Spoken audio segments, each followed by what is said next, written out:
Bom, pessoal, dando sequência, vamos começar aí a nossa novela do parto vaginal.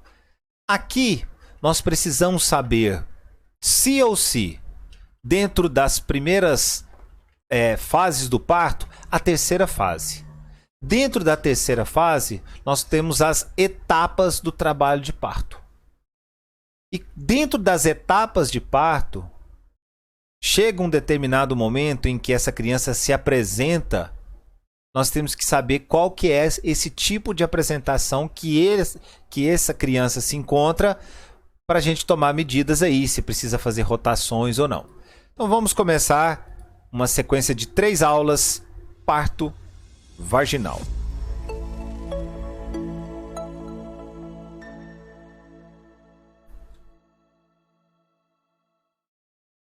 Bom, pessoal, primeiro, importante saber aí que o parto verdadeiro é aquele que é regular, as contrações, o ritmo é regular, os intervalos são cada vez mais curtos e a intensidade é cada vez maior.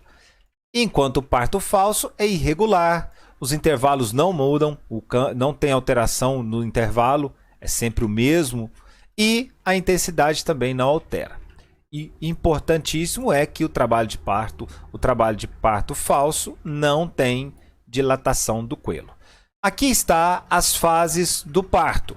Dentro das fases do parto, tem o trabalho de parto, que é a fase 3, que é importantíssimo. Então vamos lá. A primeira fase, a quiescência uterina e o ablandamento do coelho uterino, ela é marcada. Primeiro, a quiescência uterina, ela representa 95% do embaraço. Começa desde antes da implantação e tem como característica uma estabilidade do músculo liso uterino. Essa quiescência vai passando, o ablandamento do coelho começa e tem como característica um aumento da distensibilidade e passamos para a segunda fase. Nesta fase tem o despertar ou ativação uterina.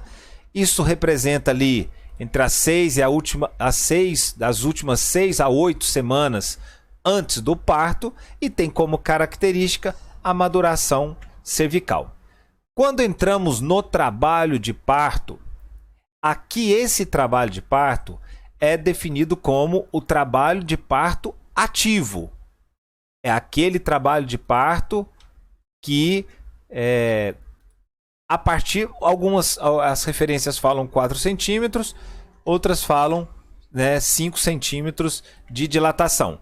Então, a primeira etapa, o borramento e a dilatação, a partir dali de 4 a 5 centímetros e termina quando esse coelho uterino se dilata por completo, torna aí de 10 centímetros. Essas contrações vai variar aí de 30 a 90 segundos, por média aí de 1 minuto. E sobre o borramento que está acontecendo aí dentro da primeira etapa do trabalho de parto, é um ponto interessante, é que as nulíparas geralmente ocorre a dilatação, enquanto nas multíparas o borramento e a dilatação ocorrem ao mesmo tempo. Então, as nulíparas, a dilatação vai acontecer antes do borramento. E nesta primeira fase do trabalho de parto, aquele momento que a mulher está ali, abriu o partograma, a frequência cardíaca vai ser monitorada a cada 30 minutos e gestações de alto risco a cada 15 minutos. Bom, pessoal, dentro ainda da primeira etapa, dentro da dilatação do coelho uterino, nós temos aquela dilatação, que é a fase latente, que não compreende ainda a fase do trabalho de parto ativo, ou seja, existe a fase latente, que as contrações, apesar de ser regulares, termina entre 3 a 5 centímetros de dilatação. É a partir daí que a gente abre o partograma e é a partir daí que de fato começa a primeira etapa do trabalho de parto. Essa fase latente ela pode ser prolongada, então mais de 20 horas nas nulíparas e mais de 14 horas na multípara. Nós já falamos que essa fase latente está prolongada. E a fase ativa é quando esse coelho uterino passa 3 a 5 centímetros, aí começamos de fato essa primeira fase essa primeira etapa do trabalho de parto. Dilatou, alcançou os 10 centímetros, não tem nenhum problema, o que vai acontecer? Vai ter a expulsão desse feto. Então começa com a dilatação cervical completa, ou seja, a primeira etapa não terminou com 10 centímetros de dilatação? Começa a expulsão a partir desses 10 centímetros. Em muitas nulíparas, o encaixamento da cabeça tem lugar antes mesmo que inicie o trabalho de parto. Ou seja, algumas nulíparas, a cabecinha já encaixa antes mesmo de iniciar o trabalho de parto. Com certeza, profissionais experientes aí conseguem perceber isso bem e já falam, tá chegando a hora. O monitoramento dessa fase de expulsão fetal, a frequência cardíaca deve ser a cada 15 minutos e 5 minutos em caso de que tenha fatores de risco agregado aí, um sofrimento fetal, né? Apesar que for de sofrimento fetal, o monitoramento é constante aí.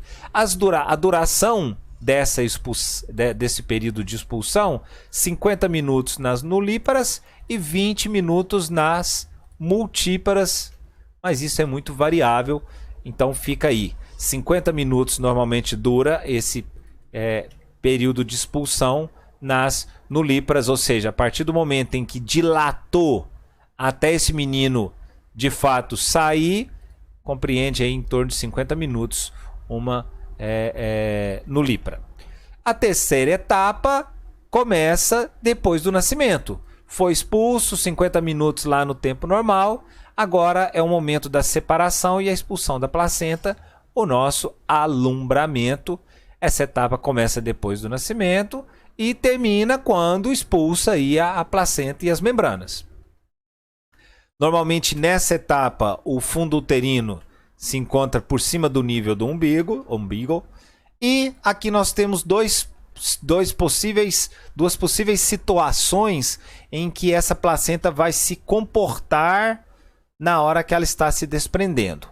Nós temos o processo mais comum, que é o Schutz, que ocorre em 90%, que é aquele que a placenta ela vai se desprendendo, né, de forma organizada no centro dessa placenta, ou seja, como se aqui está o útero, deixa eu fazer uma coisinha menorzinha, aqui está o útero, e essa placenta vai se desprendendo de forma organizada, a ponto que se produz um sangramento somente depois que expulsa essa placenta. Se acabou de tirar a placenta, veio o sangue, aquele sangue que estava ali entre a placenta e o útero, que estava aderindo a placenta ao útero, é a situação mais comum. Tem a outra situação, que é a de Duncan, que essa placenta se inicia, né, o desprendimento dela se inicia nas bordas da placenta. E o que tem de característica aí? Você já vai ter um sangramento precoce, ou seja, a placenta nem saiu ainda e já está sangrando. A ocitocina, é interessante que entre com ocitocina nessa terceira fase de parto, né, uma intramuscular, 10 unidades, para já diminuir risco de hemorragia, porque a ocitocina vai fazer contração desse útero, esse útero vai ficar apertadinho, agora já não tem feto, já não tem placenta, ele vai ficar apertadinho, é como se você tivesse um sangramento no seu braço, você vai ali e aperta, coloca alguma coisa e aperta aquele sangramento, daqui a pouquinho você tira a mão, aquilo ali parou, então é isso que o útero faz, a ocitocina tem essa importância aí. A quarta fase do trabalho de parto ela representa aí a primeira hora, né, assim que terminou a retirada dessa placenta. Então registra no imediato, né, de imediato depois do nascimento, e a pressão arterial materna nessa fase deve ser observada a cada 15 minutos, então durante a primeira hora. Isso aqui a gente ficou numa dúvida para falar isso para vocês, porque a quarta fase é o puerpério. Você tem o puerpério imediato e o puerpério tardio. Porém, o que a gente entendeu é o seguinte, que o puerpério mesmo ele começa 1 hora depois do parto. Então a quarta fase ainda compreende a primeira hora depois da expulsão da placenta. A partir daí começa o puerpério imediato, e aí tem algumas características nesse puerpério que a gente vai falar depois, quando a gente for preocupar com as hemorragias puerperais. Os sinais vitais maternos, vai ter que observar a temperatura a cada 4 horas, o pulso, a pressão materna. No caso de uma ruptura prolongada de membranas, quando rompeu, né, demorou mais de 18 horas para esse parto definitivamente acontecer, é interessante que administre antibióticos para prevenção de estrépito do grupo B. A gente depois vai falar isso também, né? O material é bem extenso nesse sentido de GEOI. Muita coisa para estudar. Isso aqui agora, para finalizar, são situações que podem acontecer no final desse trabalho de parto, né? Desgarros, ou seja, lesões, pode lesionar. O desgarro de primeiro grau é quando afeta o frênulo, a pele perineal, a membrana da mucosa vaginal, mas ainda respeita as fáscias musculares aí. Já o desgarro de segundo grau, além da fáscia, ocorre, né, acomete o músculo do corpo do períneo, mas o esfíncter anal não foi lesionado. Está rasgando ali, mas não chegou ao esfíncter anal. O desgarro de terceiro grau já lacera também o esfíncter anal, e o de quarto grau, né, além de lacerar, vai, né, comprometer até a mucosa do reto e expõe à luz. A episiotomia, ela, hoje o que a gente se fala é que ela tá, a principal indicação dela é quando se utiliza os fórceps, vai precisar fazer o fórceps, de repente esse menino não conseguiu fazer as rotações, precisa do fórceps, esse menino não quer nascer, aí o médico lá decide na hora, o obstetra decide na hora utilizar o fórceps, aí sim está indicado a episiotomia. De maneira característica também se leva a cabo quando é visível um diâmetro de 3 a 4 centímetros da cabeça durante a contração e esse menininho não vem. Aí tem os tipos de episiotomia, né? A média e a médio lateral. A mais frequente é a médio lateral, ok? Então se utiliza mais essa médio lateral. Primeira parte foi embora, não pense que acabou, a gente volta já já com a segunda parte aí desse parto danado.